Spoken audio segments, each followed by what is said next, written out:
બાકી ત્યાં મને કાંઈ શ્રીખંડ મારે ખવાય ને મને કપ છે, મારું ગળું બેસી જાય, પણ હવે આપણે જવું પડે, ઉપાડી જાય પાછો બેડમ.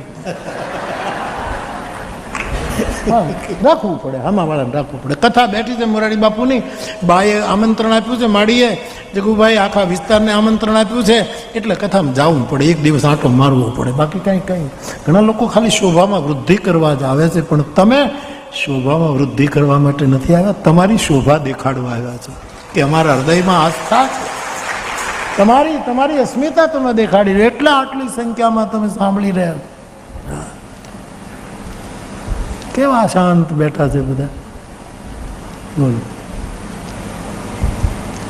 કેટલા જ કેવા શાંતિ બેઠા. તમે પાછું વાળીને નહીં જોતા કોઈ, તમારે અહીંયા જોવાનું, મને જોવા દો બધું.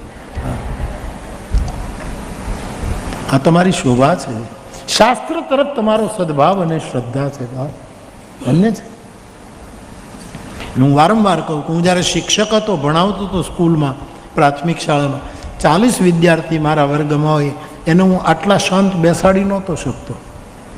2 ને બેસાડું તો 3 ઊભા થાય, 3 ને બેસાડું તો વળી પાછો બીજા 2 ઊભા થાય, 40 ને, અને એની જગ્યાએ આટલા લોકો સાવ શાંતિથી બેઠા છે. એ મોરારી બાપુનો પ્રભાવ નથી, આ રામ નામનો પ્રભાવ. બાકી કેમ બેસે?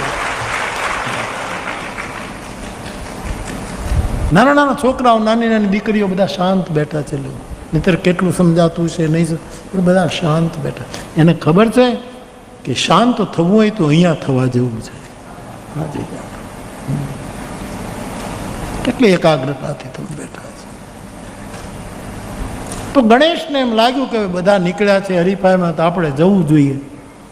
બાકી આપણે કાંઈ પહેલો નંબર આવવાના નથી ને આપણે પહેલાં પૂજાવા નથી, એટલે ગણેશ ઉપર બેસીને ગણપતિ નીકળ્યા. મોટો માણસ હોય, 50 કરોડની ગાડી રાખી શકે એવડો હોય, એ માણસ બેલગાડીમાં બેહીને નીકળે ને, એ એની મોટાઈ હોય છે. ઉંદરડો જે નાનો એવો ને કેવો મોટો મારો ગણપતિ, એ આટલો મોટો મહાપુરુષ, શંકરનો પુત્ર, શંકર સુવન અને ભવાની નંદન, એ મારો ગણપતિ. વાહન કેવું? ઉંદર, જેને કોઈ ગણે નહીં એવું વાહન પસંદ કરે, કોઈ ન ગણે. ઉંદરને કોણ હાંચવે? જેવો ઉંદર નીકળે, નાની એવી ઉંદરડી ઘરમાં નીકળે તો આખું ઘર દોડે, આને કાઢો, આને કાઢો, આને કાઢો. મોટો નીકળે ટેભા જેવો તો બહુ મુશ્કેલી થાય, આને કાઢો, જલ્દી કાઢો. હવે પાંજરા વયા ગયા, નહીતર તો ઓલા પાંજરા હતા, મરચા ખાવા આવે ને અંદર જાય ને ડબલું આમ, પછી હવાર પડે એટલે આપણે લઈને ગામનો પાદર મૂકી આવે. આ ઉંદરની દશા. એનું એને વાહન કર્યું. સમાજ જેને ગણે નહીં એનું વાહન.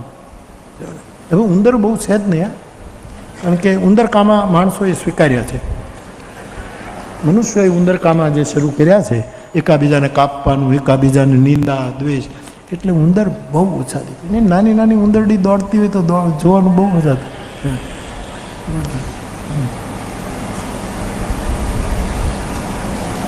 હું પ્રાઇમરી સ્કૂલમાં ભણાવતો, બીજું ધોરણ ભણાવતો, તો એમાં એક નાનું એવું ટાબરિયું હતું, એટલું દોડે, એનું નામ જ ઉંદરડી પડી ગયું હતું. મારા ક્લાસના છોકરા કહે, બાપુ ઉંદરડી ક્યાં ગઈ? મેં કીધું તમે ધ્યાન રાખો ને, મારે ઉંદરડાનું ધ્યાન રાખવા બેઠો છું કે તમારું ધ્યાન રાખવા બેઠો છું? આવું ટાબરિયું હતું, બહુ ભાગે, એવું ભાગે પકડાય જ નહીં સર, ભાગે એટલે ઉંદરડીની જેમ. ગણેશનું વાહન, આટલો મોટો દેવ સાહેબ. હા, તુલસીદાસજીને લખવું પડ્યું, ગણપતિ કોણ? શંકરના પુત્ર માત્ર નથી, એ તો સુર અદાદિ જીય જાની, આદિ અનાદિ દેવ ભગવાન ગણપતિ છે. એનું વાહન ઉંદર છે. એટલે નીકળ્યા વાહન ઉપર બેસી. હવે બધા દેવતાઓ પોતપોતાની સ્પીડમાં જાય છે, બધાને પહેલા પૂજાવું છે. એમાં નારદજી નીકળ્યા. દેવતાઓએ જોયું કે નારદજી નીકળ્યા છે, અને જો આપણે પગે લાગવા રોકાશું તો એ ખબર પૂછે, કેમ છો બધા, ક્યાં જાઓ છો? એમાં ક્યાંક સમય વયો જશે અને બીજો આગળ નીકળી જશે. એટલે જાણે સંત આવ્યા એને સામે જ ન જોયું, ખબર જ, અને બધા ભાગે જાય છે.